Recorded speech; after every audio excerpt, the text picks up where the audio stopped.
Hi everyone, this is Nick Pollock here from Roar Lions Roar. While you're here, be sure to like this video, subscribe to the channel, and hit that alert bell so you never miss any of our new content. And if you prefer to listen instead of watch, make sure you check us out on your podcast platform of choice where you can subscribe and download each new episode. Thanks for watching and thanks for listening. Go State! Hi, everyone, and welcome back to Roar Lions Roar. I'm your host tonight, Matt Filipovitz, and I am back joined by my phenomenal co-host, Mr. Nick Polak. Nick, it's been a long time since you and I have done a podcast together. Yes, I went like 8 months without doing a podcast, and now I've done back-to-back ones. So this is quite the comeback for me personally here. Well, Nick, we are so excited to have you back, and I'm extra excited to have you on a game preview for Penn State's Big Ten opener. If I read the stat correctly, Nick, this is Penn State's first Big Ten opener to happen at home since 2015. Nick, I will Venmo you $20 right now if you can name 3 players to score touchdowns in that game. Oh boy, in 2015, okay. It was a game against Rutgers. It was a night game. That would have been okay. So I'll say Saquon. Saquon scored 1. Saquon scored 2, actually. I bet it was another running back. Was Miles Sanders was a freshman in 2016, I think. It's before Miles. Yep. Wouldn't have been him. Did Mark Allen get one? It's not Mark Allen. It's such a good poll, Nick. You're going to be really happy when you figure out who this guy is. What a way to start the Illinois preview. 2015. Who were our receivers? Godwin was there. No receiving touchdowns. They won 28-3, 4 rushing touchdowns by 3 different players. You got one with Saquon. Okay. Hack. Not Hack. Think about who the offensive coordinator was and what he liked to do. Oh my God. Who would in 2015? It was John Donovan. Donovan, yeah. Would it have been? I don't know. I give up. Akeel Lynch had I should have guessed Akeel. 75-yard touchdown run, and then DeAndre Tompkins had a jet sweep touchdown. So that was the last time Penn State opened the Big Ten schedule at home, and they will do so again on Saturday night, where they are part of Big Ten Saturday Night. The game is set to be on NBC. It is the Nittany Lions facing off against the 19th ranked Illinois Fighting Illini. The Fighting Brett Bielema's are 4-0 on the season with 2 Power 5 wins already. They went to Nebraska last weekend, won in overtime on a Friday night. So the Illini do have a little bit of extra rest. This is the 3rd consecutive year that I believe the Nittany Lions will play the Illini, maybe 3rd out of the last 4. Illinois came to Penn State in 2021 and won a 9 overtime thriller. And then last year, Penn State went on the road to Champaign and won 33-13 for Drew Aller, I believe his first road win as a starting quarterback. So a lot of history between these two programs. These are 2 of probably the 7 best teams in this 18-team Big Ten conference. So should be one of the better games of the weekend in the conference. And Nick, right off the bat, it feels like a lot of folks around the program are trying to make this game a bigger deal than it was originally set out to be with the whiteout energy campaign that seems to be happening. Early on, Nick, my take is I think if you can make this the whiteout, make it the whiteout. Like, especially if Washington loses to Rutgers on Friday night, so tonight when this episode drops, it's really going to take a lot of juice out of that game. Ohio State's probably going to be big noon. I think everybody should just lean into the bit and make this a whiteout environment, or Penn State should just bite the bullet and make it the official whiteout. So, yeah, we were talking about this in the Slack. I think the whiteout is officially sponsored by somebody now, so they probably can't actually make it like the whiteout because of contractual obligations, and it's already set in stone, all that kind of stuff. But yeah, I mean, there's nothing stopping the stadium from just everyone wearing white, or at least most of the stadium wearing white. Real quick, is the Big Ten Saturday Night theme song the second best football theme song after Sunday Night Football? Who isn't it? Oh my God, who sings it? The Big Ten Saturday Night. It's somebody famous. It's so ridiculously It's catchy. it's so Here good. comes Come Saturday Saturday night. It's night. No, perfect. it's so good. And Todd Blackwood gets to be here. I hope they do Taste of the Town. So I can watch Todd go to, I don't even know what a good restaurant would be in State College anymore for him to eat 12,000 Yeah. calories. I don't even know what's left. My other random point in your little spiel though, the last time I was in Beaver Stadium, the 9 overtime loss. Are you serious? Mm-hmm. Wow. And you are not going this week, correct? I'm not going this week. I am going next week for UCLA. Oh, no, you'll be joining them for their 9 a.m. local time body clock kick. That's right.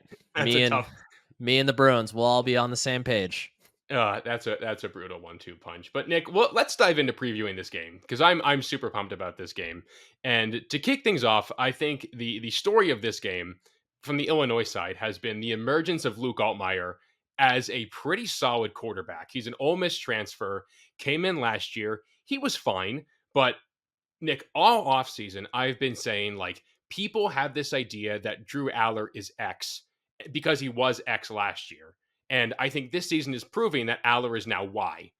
And I think Altmaier deserves that same kind of praise. He looks like a different beast than he did all of last year. On the year, he's completed 71.4% of his passes for 862 yards. That's an 8.2 yards per attempt. 10 touchdowns, no picks. He has been sacked 7 times, but on the ground, he still is net positive 58 yards, but with no touchdowns. So Altmaier and these pass catchers, which they're led by Zachariah Franklin, who you might remember way back when from his UTSA days when the Roadrunners were the talk of the G5 at the time. It's a much different Illini offense than what we saw even last year. And, as good as Altmaier has been, also important to note, it's pretty similar to what Aller was last year, I think. It's a lot of short passes to the outside, not really attacking the middle of the field, being very risk averse.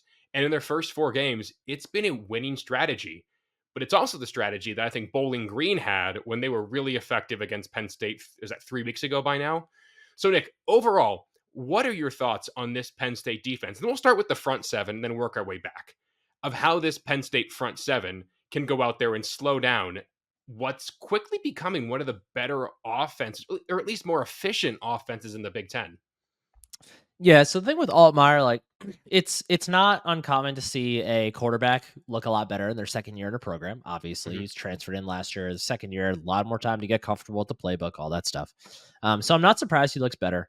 To your point, I agree. It's a lot of one read and throw type looks in the offense, and they've been able to get away with it because the best team they played so far has been Nebraska, and Nebraska is not a top 25 team. I know they were ranked that way, but they're not a top 25 team. As far as that, and I know that, like you said, that brings on the initial and obvious, well, this is what Bowling Green was able to do. Mm-hmm. Against Bowling Green, Penn State was not really prepared to play without KJ Winston. They hadn't had to do it yet, and I think they knew he was banged up, but I don't think they were necessarily expecting him to leave after the 3 plays or so that he did. If that, yeah. So I think with the benefit of seeing how that game played out and having that tape, getting the chance to have the week off, have the bye week and practice through it, having the game last week, I think they're going to be a lot more prepared as far as the secondary goes, going up against an offense like that. Mm-hmm. And then the other side of that is that I think there's a totally fair perception among Penn State fans and among college football fans at large, probably, who haven't actually really watched Illinois all that much, that they're a run-first football team that can also stuff the run, which is not them this year. That's just not what they are this year on either side. Like, they are not a good run defense team, and they're not a good rushing team. Like, on the rushing front, Nick, just so I can get in front of it, Caden Fagan is their leading rusher, 54 carries, 242 yards, 3 scores, 4.5 yards per carry. That's fine. Like, their backup guy is a bit more explosive. He only has 18 carries, but they're going for 6.6 yards. Their longest run in the year, 2 guys have 29-yard runs. It's not like they're home run hitters like when they had, was it Chase Brown back there a couple years back? Like, it's very different than what we've seen in the past. Yeah, so the key to stopping this team is just you don't even have to stop Altmaier. Just don't let him go all the way down the field with what they're doing. Like, you can take a very bend but don't break approach against this Illinois team, because they're also not good enough defensively as in terms of efficiency to be able to control the game in that way. Like they are we'll get to the defense on their side. They're a good pass defense, but they do Mhm. not have the ability to stop the run. No. So, as far as Penn State's defense is concerned, like I don't think they need to like go for broke doing anything specific. I think they can just stay in their kind of their base defense most of the time. Just try to lock up the receivers as well as you can. Understand that Altmaier's going to complete some short passes. Just be good tacklers, wrap up, and just maybe here and there send some extra blitzers, try to force some bad decisions. He threw 4 picks against Penn State a year ago. It's like he's looked a lot better this year. He doesn't have an interception, but it's not like that part of his game is gone. Like he still is an imperfect quarterback. He's at Illinois for a reason and not somewhere else. There's a reason he's not at Ole Miss anymore. Mhm. So And on the receiver it's front, I mean, he's being helped out a lot. I mentioned Franklin. yes. Pat Bryant is their leading receiver. I'm looking at his stats right now, Nick. In 2023, this dude had 43 catches for 560 yards and 7 scores all season. In 4 games so far, this dude's got 20 catches, 309 yards, and already 6 touchdowns. Like I think he's like what 6'3", 6'4". Like He's a this big is a dude. guy who can go out there and cause some headaches because he's so big, because he's so sure-handed. And the Penn State cornerback room, I think, is always playing or always has enough guys to make sure everybody's always playing at a high level. But with what's really been a rotating cast of characters as the starting corners for the last 3 weeks, I think those guys are going to be maybe the most important players on the field for Penn State. Yes, this is going to be not that they weren't busy in the Bowling Green game, but it just at a different level. Like this is going to be the first time that the Penn State defense is going to really put most of the game plan on the shoulders of the secondary. Mhm. And the front four is of course part of that too, symbiotic relationship. But But with that yeah, comes, I think, totally and Nick, agree. and you might have this concern too. Like the pass rush couldn't get home against Bowling Green, not because of like a talent thing, but just because of a scheme thing. So Like quick. Yeah. also, but like also, I'm totally the guy who is like, it's Bowling Green, get a couple of sacks, like get home, figure it out. So I am a bit concerned that they're going to try to mitigate the impact of Abdul Carter deny Dennis Sutton. And with that comes, I think, a big opportunity for the linebackers to be really active and step up in passing lanes. Because if the quick stuff is going to come, it's going to have to come at least a little bit in the slot and over the middle, as opposed to those long sideline throws where the corners have to get involved. Yeah, exactly. Yeah. When you have that quick game stuff, you have to attack the middle of the field primarily because if you attack the edges, you're only going to get 2 or 3 yards at a time. It's just not an efficient way to run your offense. So yeah, I totally agree. It's those hook zones that Tony Rojas and Kobe King and Tamir Robinson and whoever else ends up out there are going to have to settle in. They're going to have to be, have eyes on the quarterback ready to make plays. And Altmaier is not a bad runner. He can move the ball with his legs, but he's not like they're not going to scheme things up for him to rush the ball all that often. So they shouldn't need to worry about that, any more than a normal quarterback would. So they should have opportunities and to be able to try to mitigate some of those plays at least more than they were able to do against Bowling Green. And that's a great point about the Altmaier can definitely scoot a little bit. And that's where I think Zane Durant is going to be one of the key features of this game. Last year with Johnny Newton for Illinois, we really saw what a chaos producing defensive tackle can do to really throw a wrench in their offense. If Zane Durant can go out there and play he's been playing, I think, some of his best football he's ever played so far to start this season.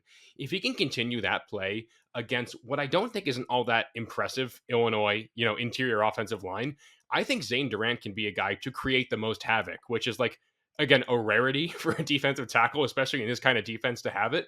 But Zane Durant and Devon J. Thomas are 2 guys who I think are going to be really important for Penn State, especially, if Illinois really wants to make sure they control clock, they're going to still try to run the ball. It's Brett Bielema.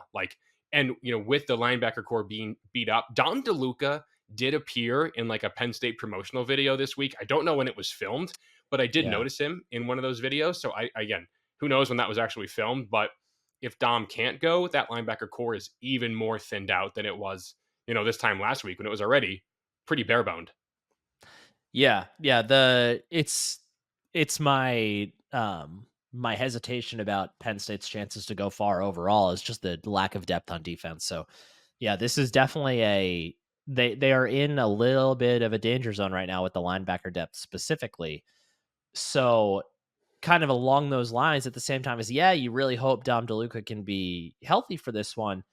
But considering it is not a super high powered Illinois run offense, this would be a really great chance for someone like Tamir Robinson to really get some good time, knowing that, the game is not going to be won or lost based on what he does.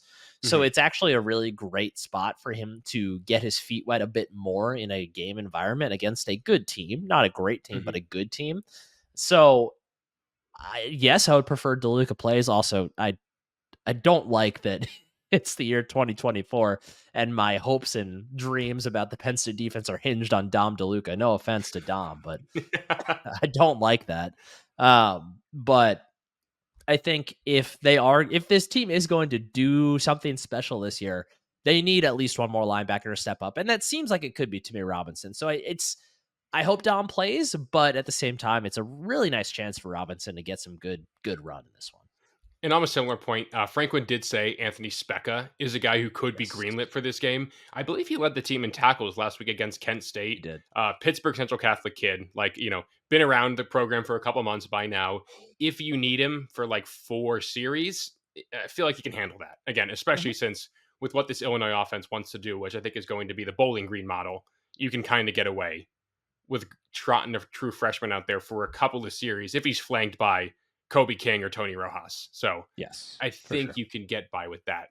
Nick, is there a guy on the Penn State defense? I know we talked about a handful of guys already, so you can't say Zane Durant, but is there a guy you're going to have your eyes on Saturday night as somebody you're looking to make a splash play, somebody who's impressed you these first 3 weeks, or somebody who's going to be in an interesting spot? For me, it's probably going to be Cam Miller as he continues to evolve in that Lion position because it's clear they want Jalen Reed to play that eventually. But Mhm. against an Illinois team that is frankly one of the better teams they're going to play this year, I think Cam Miller is going to have such a big role, and it's going to free things up for like AJ Harris, Joe and Kimber, Elliott Washington to play a lot more comfortably outside. But Cam Miller is the guy at that lining position who I'm going to be watching pretty regularly to see how he fits into the broader, you know, puzzle piece. I don't know how to word that. Broader scheme of the defense now that KJ Winston's sidelined for a while. Mhm.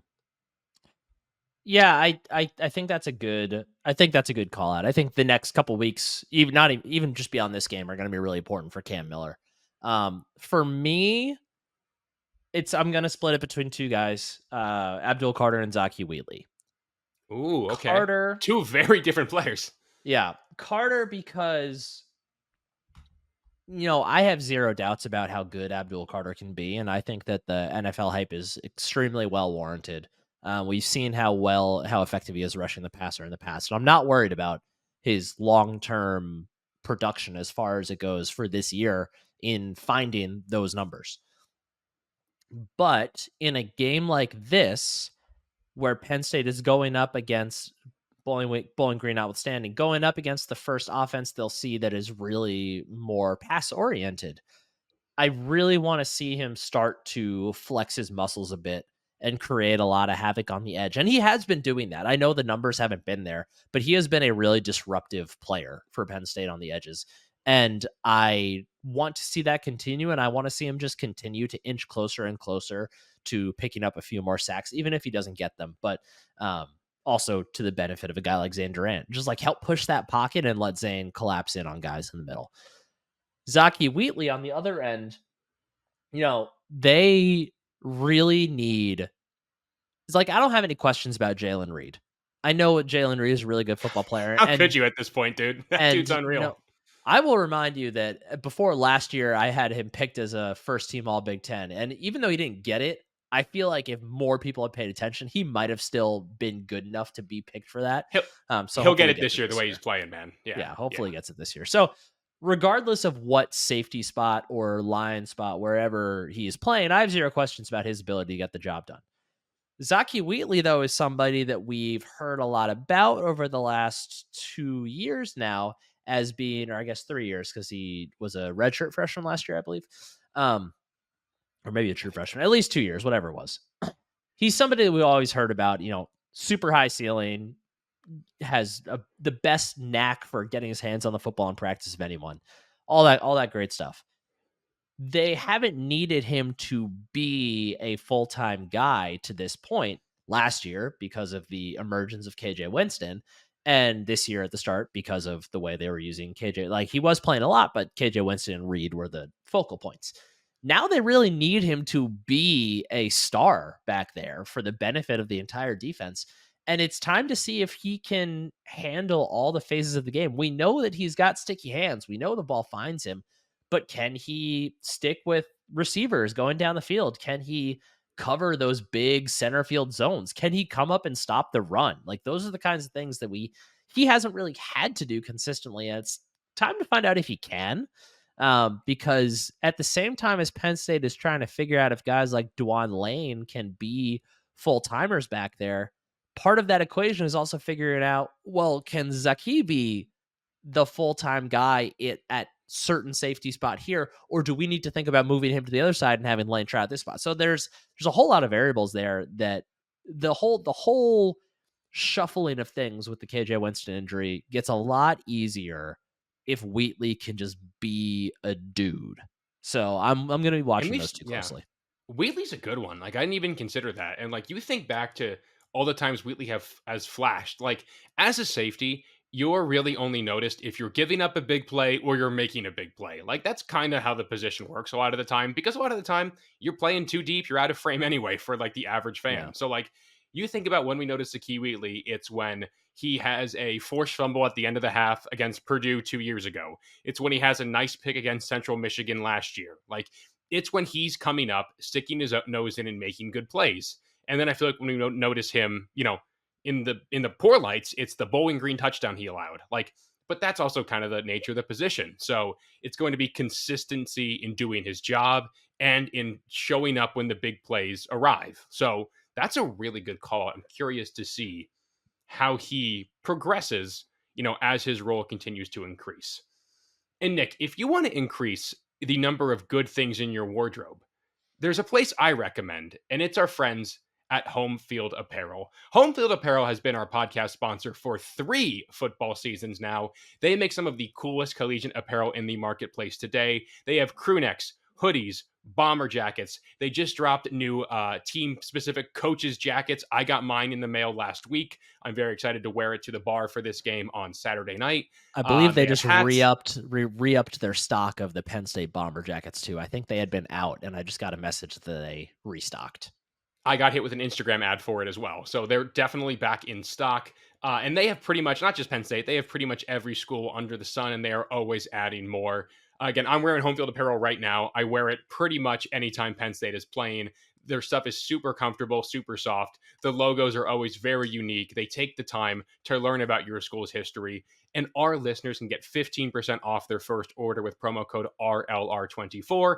If you're an Illini fan here, looking for a little bit of info about the Penn State, side of this matchup, they have a great Illinois collection. They are always, like I said, always adding more. I know, a lot of Illinois fans live in Chicago. There's a ton of Big Ten representation here. They have a ton of Big Ten schools. And again, they could not be better partners to us. So thank you to Home Field for sponsoring this podcast. Again, it's promo code RLR24 at checkout. And Nick, let's talk about the fun side of things, which I didn't expect to say at this point of the season, and that's the Penn State offense. This offense is different. I have been talking to some friends who are like more casual Penn State fans. They're fellow alums, but they're more NFL fans. And Nick, if this is an insane take, I want you to check me on this. But I don't think it's going to happen after this game. But if we see the march to Drew Aller as QB1 in next April's draft, I think we're going to be able to point to this game as where that train started to pick up a little bit of steam. You think that's insane? No, I mean, it's their first night game of the year, so there's going to be more eyeballs on it naturally. It's the first time they've played a game this year that hasn't been directly pitted against a significantly bigger game, I think. Like, even last week, like, they were playing at the same time as goodness, who's playing last week? Michigan, USC. Or maybe I think of week 2. Week 2 is they were playing at the same time as Texas, Michigan. But they've been playing basically at the same time as another big game. And this week, if I'm looking, got Ohio State, Michigan State, no one cares. Stanford, Clemson, who cares? Iowa State, Houston. There's I one lied. big This one, is Nick. this is the Yeah, same that's a, time as you were Georgia. saying it, and I was going to let you keep going until you figured it Oh, out. But there's man. a big one. There's a big one here, Well, brother. regardless, still, when you're at The big night, one we're speaking about is Alabama, Georgia, by the way, for anyone who doesn't know. more eyeballs still tend to get on games at nighttime anyway, even if it's up against another massive game like that. So I don't think that's an insane take. I think it would take quite a lot for that development to take place because I think Carson Beck and even Quinn Ewers have a lot more steam in that regard. Although with Ewers, I mean, who the hell knows what happens now if Arch Manning keeps that job? Like, I don't. It's going to be one of the most unique situations I think we're ever going to see. It's possible that Quinn Ewers is going to be a first round quarterback who lost his job after week 2. But I don't think it's insane. I think that Drew Aller still has a lot more to prove, but in terms of pure arm talent, I think he's far and away, maybe not far and away, but I think he is the best NFL prospect in terms of just pure arm talent. So I don't think it's crazy. And I feel good about this being a secondary that they can move the ball against. And maybe some of that is just good vibes after watching 8 different guys score touchdowns last week. I know some of them were rushing touchdowns, but Khalil Dinkins, Tyler Warren first overall, Liam Clifford got heavily involved. Trey Wallace was a big part of it once again. Amari Evans is great. Julian Fleming finally got involved. Like, it feels like this is the first game where an opposing defense has to plan for all 5 guys in Penn State skill sets, which is great. Like that, I think that's going to open up a lot of things for Drew Aller. So you look at the Illinois, what teams are doing passing wise against Illinois. So they're averaging about 6 yards per attempt, a little bit under that. They've allowed 5 passing touchdowns, and it's about 188 yards per game. But again, you think about the teams they're up against. It's Nebraska with Raiola, who picked them apart. It's Jalen Daniels without Andy Kotelnicki. It's an FCS team, and it's Central Michigan. Like, it's not like these are all world-beating quarterbacks. Daniels could be, I still think, and Raiola kind of looked like one last week. So the big matchup for me is I feel confident that Illinois' defensive front, while not as good as last year after losing Johnny Newton and Keith Randolph, 2 really good players up there, I think Singleton's still going to be able to get his. I think Katron Allen is going to have a pretty big game once again. But it's these passing weapons for Drew Aller and company that I think are really going to be the focal point for this Penn State offense. Like, it sounds like weather's going to hold out and be a pretty decent game. So fingers crossed for that. But specifically, I'm looking for Trey Wallace to come out here and really reestablish himself as that number 1 for Penn State. I don't think he's ever relinquished that. But if he can command all that attention, like I think he's going to be able to do once people really figure out the kind of ball player he is, that's going to continue to let Amari Evans have these 4 catches for 118-yard stat lines. And that's going to let Tyler Warren do his thing. Like, Warren's going to command a ton of attention because if I know one thing about Brett Bielema, he's going to absolutely hate it if a big tight end is the reason that he got beat. Like, they're going to do everything in their power, I think, to limit Tyler Warren's output. He's still going to get his, but still, I think it's these passing weapons, especially Trey Wallace, who are going to be the keys to Penn State getting the W. Yeah, the Illinois secondary is really opportunistic. They have, I think, 7 interceptions on the year already. Yep. But they have not faced, I mean, like you said, we kind of saw the script with Raiola a week ago. Like, Illinois won that game, but Raiola did not really struggle all that much as a passer in that game. That wasn't really their issue. No. So there's certainly a script to follow for Penn State as far as being able to throw the ball. Drew has to be careful because, like I said, these guys are looking to pick passes off and make plays, but that also, can lend itself to lots of opportunities. They've had a lot of success taking the ball away. You could get them to jump some routes here and there and get them on double moves, stuff like that. So, it is a far and away the best passing offense that Illinois has faced, and I think that there might be a bit of a different perception of their pass defense coming out of this one. But for me, the thing that's going to allow Penn State to have a lot of freedom in this game, to your point, is the running game. I think is going to face very little resistance. The loss of Johnny Newton is massive for them. He was just an absolute game-wrecking player, whether we're talking about pass rush or run defense. Yeah, I think insane. that game he played against Penn State last year was the best game I've ever seen a defensive tackle play against Penn State. He is an was unbelievable talent. Yeah, he is an extremely, extremely high level football player. and his loss, and Zach Randolph as well, like you said, like losing those two is something. Keith Randolph, Zach Randolph of the Memphis Grizzlies is no longer on Illinois as well. Keith Randolph. Losing those two is not something you could easily replace. I think Nick Singleton and Katron Allen are going to have plenty of space, and hopefully Quentin Martin again are going to have plenty of space to be able to keep the Penn State offense on schedule. I would like to see the Penn State offensive line also assert its will a bit more in this game, knowing that this is not as strong of a defensive line as it has been in the past. It's probably, I mean, all things considered, it's probably the weakest part of this Illinois team at large is their defensive line. And real quick, Nick, Raiola did get sacked 6 times last week against Illinois. And a lot of that is they're confusing a true freshman. Like, Brett Bielema's teams are always going to play confusing coverage. That's kind of his hallmark. But Raiola's stat line, before I forget, 24 for 35, 297 yards, 3 scores, and a pick. And again, he was sacked 6 times. So that front seven, while not as dominant as last year, they can still find a way to confuse you. And that's where I think Aller's running ability is really going to come in handy. Yes. And the pick was unbelievable that Illinois had on Raiola last week. And if you have not seen it, go find it on YouTube. It was an unbelievable play by, I don't even remember who picked it off, but it was an incredible football play. Yeah, I agree. I think the way that they have the way that Kotelnicki has used Aller as far as design runs, but also the way that Aller has taken it upon himself to be able to escape the pocket and run with the ball has been, I expected him to be pretty good running the football this year because I thought things would be a little more open. He's easily surpassed my expectations. He's done well stepping up in the pocket too.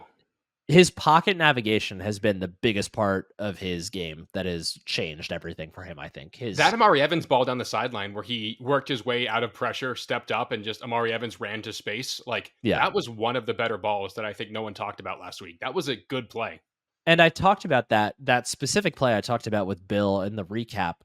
Is he going to be able to do that kind of thing against the Ohio State defense? No, they're going to be on him a lot quicker. But you can't do something like that against better teams until you do it against worse teams first. Right. So the fact that he was able to show those types of things against Kent State and against Bowling Green and against West Virginia, puts him in position to be able to do it against better teams too. So I think Aller in the passing game, I wouldn't be surprised if he throws a pick. I wouldn't be surprised if he threw 2 picks. This is an opportunistic defense, but I think in the end, I think they're going to grab at least a couple chunk plays through the air. I think they're going to grab 3 or 4 long runs too. So I think that the explosiveness of this Penn State offense is something that Illinois is not going to be able to contend with. I don't think it's a great matchup for Illinois, really. I don't think so either. Can I ask you, this is not really Illinois focused, but we can tie it back in somehow. A fundamental question about the Penn State offense. The bow package. You're in the game day slacks with me. You see the way some people don't love the Prabula package when it comes out too early because it can be kind of cutesy. That's what Andy Kotelnicki is here to do, though. I'm very pro trotting bow out as early as play 1, play 2, if the situation calls for it. Are you in the same boat as me? Are you just pro? That's what Andy Kotelnicki wants. Clearly, what he's doing is working. You look at the numbers of this Penn State offense, and they're phenomenal through 3 games.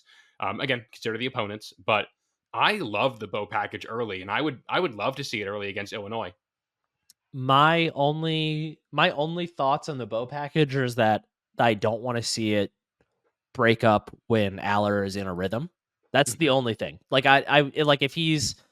If they're on the 6th play of a drive and Aller's completed 3 out of 3 passes, they have 3 long runs, and then they bring Bo in, that I wouldn't like because I want to let him stay in the rhythm and let him keep cooking. But as far as using the bow package, I don't have any issues. I don't think Kotelnicki's stupid. I don't think he would do that sort of thing anyway. So I have 0 issues with when they use it.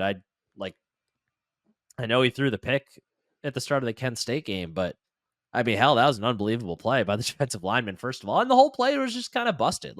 Stuff like that just kind of happens. And they are better for that play having happened. Bo is better prepared for that situation next time. So no, I don't care about when they use it, if they want to try it out in the first play of the game, I don't care. Like, that's fine. It's effective. It works. I'm not going to get upset about something that works. The only thing that the only reason I would ever protest it is if I felt like it took Aller out of a rhythm. I think that's a fair way to look at it. I think that scenario you laid out where he's 3 for 3, he's cooking. I think you gotta let the chef stay in the kitchen, and if that's what Aller's going to be doing, you got to let him stay in. Nick, give me a guy on offense you're watching for Penn State. I kind of gave mine as Trey Wallace as the guy. And what a great pick! I know, the number one receiver for the team, and in a game where a freshman just threw for almost 300 yards, but. Who's a guy you're watching, Nick, that you're either looking to see make some kind of big splash play you think is going to be in an interesting schematic spot? It can be a starter. It can be Bo. It can be Cooper Cousins if you really want to be a sicko and pick the backup guard. Just give me a guy. Give me a guy you're looking out for. I will say Liam Clifford / Caden Wallace. Because I don't think... Caden Wallace on the Patriots. Oh, my God. What am I doing? Welcome back, my friend. Caden Saunders. Caden Wallace. I think that was because the Seahawks just played the Patriots, and that was Wallace's first start at left tackle. So he was really on my mind. He did. Good for the Hawks, 3-0. He did poorly. Yes, Caden Saunders, obviously. You can tell I haven't podcasted in a while. So I don't think those two will be on the field together all that often, and we don't really know the status of Saunders as far as playing offensive snaps yet. Anyway, we heard he's been banged up. That's why he's been limited to punt returner. So we'll see, but. I think that in a game like this, yes, I do think Harrison Wallace is the true key because I think you need your number one guy to be able to beat their number one corner. But the way that they are going to be trying to jump in lanes and make plays, I think there's going to be a good bit open for like the third and fourth option in the passing game. And that is often going to be Liam Clifford or Caden Saunders.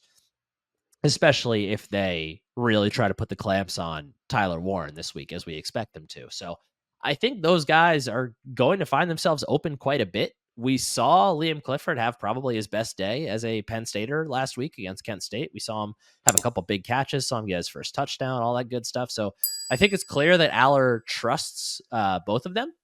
And I think they're going to have opportunities in this game to maybe it's, I wouldn't bet against one of them having a big explosive play for a long touchdown, but I think either way, like on third downs, I expect to see, that position on the field, that route tree open. So that's who I'm going to look at on offense. Clifford's biggest play of his career came against Illinois, where Aller hit him down the sideline at the end of the half. So Clifford has made one of the better catches, I think, of all of last year for Penn State, came from Liam. So I was really excited to see him get his first touchdown last week. That was a cool moment. And him and Julian Fleming's touchdown celebration where they shotgun an imaginary beer is pretty cool. So I said Trey Wallace. I'm also watching Julian Fleming. I think he's going to get in the end zone this week. I thought about putting Luke Reynolds here as well, but that feels like overlooking Khalil Dinkins, and I feel like I can do that sometimes. But the touchdown he had last week was a nice play, and he's going to be way more important as the season goes on, especially with Andrew Rappelier out. So just a couple of guys I'm keeping my eye on. Nick, let's dive into the final part, what everyone's here for, predictions. Give me a score prediction, give me one bold offensive prediction, and then give me one bold defensive prediction. You can take that in any order you want. So the line right now, I believe, is at 18. 19. It's at 19 now? It was 18. It jumped to 19 20 minutes ago. Yeah. Oh, what? Did it come down? Oh, I saw it at 19 yesterday. I saw it on my pick'em thing. I saw it at 18, or 18 and a half, maybe. I don't know. I think that's a really good number. Like I have Penn State 31, Illinois 13. So like I think 18 is right on the money. I just like I think this is a good Illinois football team. I really do, and I think they offensively they could give Penn State some trouble with the passing game. I really do, but. I think that I think that's just they're not well equipped to stop Penn State on offense. And I think they'll maybe be able to tamp it down at times. And like I said, I wouldn't be surprised if they got a pick or even two, but I just don't think that they are the right team to be able to make Penn State one-dimensional or just to be able to slow them down, writ large. Like I don't think they have the personnel to do it. It's like I think in order to be able to stop this Penn State offense this year, you're going to have a really strong defensive line for starters, and Illinois just doesn't have that. They simply don't. So I think it could be like 13-10, 13-3, something like that at halftime, but I just don't think that they're going to be able to hold I don't think they're going to be able to hold Penn State down for the entirety of the game. The fact that it's in Beaver Stadium, the fact that it's a night game, it's going to be a loud crowd, although tickets are very cheap. So I'm curious to see what the crowd actually ends up looking like. I assume it's going to be full because, night games at Beaver Stadium usually are. And I think it's going to be in the 60s. Like, it's not going to be cold. Nice day. Yeah. There might be some rain here and there, but it doesn't look like it's going to be stormy or anything. So I think in the end, it's going to be pretty full or close to it. So I think there's going to be a lot working again, and they're wearing the Generations of Greatness uniforms. So which they should full time. And we have the Argyle end zones again. The Argyle end zones are sick. There's a lot working against Illinois in this one. So I have favorite part of those uniforms. I know you have a favorite part. Oh, I mean, I power ranked them for the website. Oh yeah, that's right. When they first released them. For me, it's the socks. The socks will always be number one. The socks are gorgeous. Yeah. I think my top 3, I think number 1 was the socks. Number 2 was the numbers on the helmets. Mm-hmm. And I think number 3 was were the white cleats. Those are my top 3, I believe. Mine's the gray face mask. I love the gray face mask. I believe what I wrote about the gray face mask is that you won't notice it from the stands, but when you watch it in the highlights, you'll love the special touch that it provides. I think I was able to find that article in the Wayback Machine. It didn't have the images, but I think I could find the article. So maybe I'll try to dig that up at some point. Nice. Yeah, so I think 31-13, maybe even 34-13, like a late field goal or something. I think Penn State wins this one comfortably. And then your bold prediction, unless you want me to give my score prediction first, then we can trade. You give your score prediction, then we'll do bold. So I was the guy who got up here and I said, hey, watch the Bowling Green space. I think Penn State's going to come out slow. I think they're going to be flat. I think everything around it was cursed vibes. And I was right. Like, I had a good read on that situation. Nick, not to toot my own horn, but I will. It's my podcast. I think the vibes are very high for this Penn State team right now. I think everybody getting involved last week was great. I think the offense is humming. I think they learned a lot from the bye week that they were lucky to have when they had it. Nick, I think they kind of kill them. Penn State 41, Illinois 10. I think Penn State's going to roll in this one. I just think that this is a different looking Penn State offense right now. The Penn State defense, I don't want to act like they're bums because they're not. Like, yeah, they're not the number 1 team in the country anymore. They're probably not top 5, but this is probably still like a top 12 unit in America. Like, and I trust that unit to do a good job. I think they learned a lot from what happened against Bowling Green. Like, you think back to the big thing Franklin talked about was how poor headset communication was at home because the crowd was so loud on defense. Did I hear right that Dan Connor is now the voice in the green dot? Apparently Dan Connor's voice is easier to understand on the mic than Tom Allen, which I don't know why that's so. I don't know why it's so funny, but it is. It feels so right too. Like, I feel like Tom Allen's just like on the mic and gets too excited and like talks too loud and too fast. Tom Allen also just feels spiritually right. Tom Allen also seems like he lost his voice for 320 days out of the year. Like, I totally get where that's coming from. So, not to be like, oh my God, headset communication is going to fix the Penn State defense, because there are some flaws, but I don't know, Nick. I just think that this team is really riding a high right now. And I think that this is the statement game.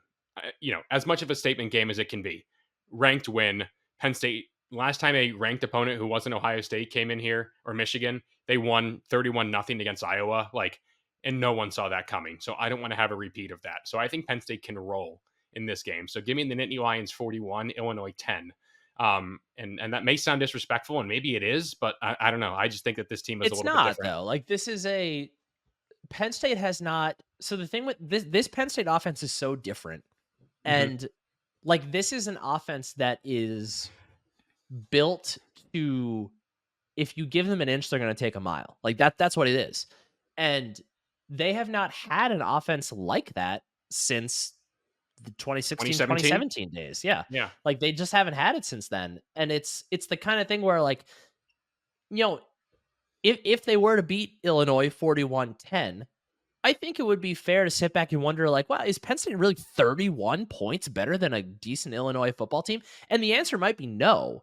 But the thing is that this Penn State offense is built in such a way that they are going to be able to run away from teams that they have not been able to run away from in the past. So I don't think it's crazy. I did, because even last year, like that 31-0 Iowa game, it wasn't pretty. Penn State didn't look great in that game. They basically just like ran for 4 yards every play and just kind of stumped. And obviously Iowa offense last year wasn't doing anything. So they just kind of sat on them for 4 quarters. Yeah. This is the kind of team that can like make you want to get a toaster in the bathtub for 4 quarters. Like, this is a team that's going to ruin your day. Yeah. So I don't know. Maybe that's too bold. Maybe I want to reevaluate that, but it's already out there. So I can't back down now. 41-10 Nittany Lions roll in this one. Bold prediction for me offensively. Julian Fleming and Luke Reynolds both get their first touchdown as Nittany Lions. A bold prediction for me defensively. Zane Durant leads all players in this game in tackles for loss.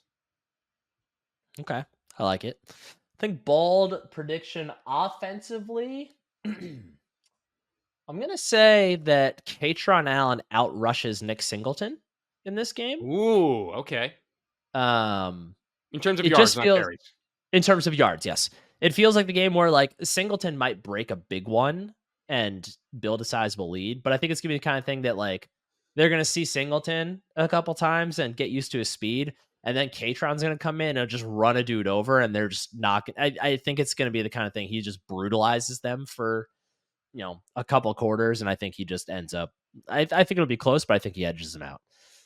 Bold prediction defensively, I'm going to say that Dewan Lane gets his first career interception. Oh, okay. I like it. I like that pick. The true freshman safety who's thrust into action. This is game 4, so this is the official red shirt mark. I hope no unexpected players decide to pull the plug after this, like we're seeing around college football. But yeah, this is always a fun one. Like the Big Ten opener being at home for the first time since Akeel Lynch was running for 75 yards is pretty crazy. And I'm excited for this one. Nick, anything else before we send the folks off into their weekend? Sorry for the late episode this week. I know we're coming to you on a Friday as opposed to a Thursday. We appreciate your patience, and we'll be back at it with our regular schedule next week. Nick, anything you want to send the folks off with? If you're around, consider snagging one of those cheap tickets and go to this game. That's what I would do if I was nearby. Yeah, it's definitely would be a great time. If you're traveling to the game and you're listening to this, safe travels. Stay dry if it does end up being rainy. Enjoy what should be hopefully a nice day of tailgating in State College in September. You don't get too many of those. Yeah, that's my big take. Big Ten slate overall is kind of fine. Michigan State, Ohio State, sure. Wisconsin goes to USC, sure. I don't know. Michigan, Minnesota could be interesting. I have Minnesota covering that. Minnesota's looked pretty disappointing, but Michigan has too. I think so, and they can't throw the ball. I have that's my Michigan letdown game. Similar to the vibe I had against Bowling Green for Penn State. I have like kind of that. I'm watching that situation. So, well, Nick, thank you so much for joining me. For the folks listening, thank you so much for listening.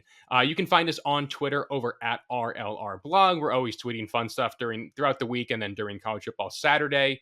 If you like what you heard, be sure to leave a 5-star review on your podcast platform of choice. If you're watching us on YouTube, hit the subscribe button. Make sure to leave us a like and talk about the game in the comments. We always have a good mix of Penn State fans and occasionally some rival fans jumping in those comments. Thank you to Homefield, as always, for sponsoring this podcast. Again, it's 15% off your first order with promo code RLR24. And for my co-host, Nick Polak, I'm Matt Flipovitz. Take care, everyone, and go State. Go State.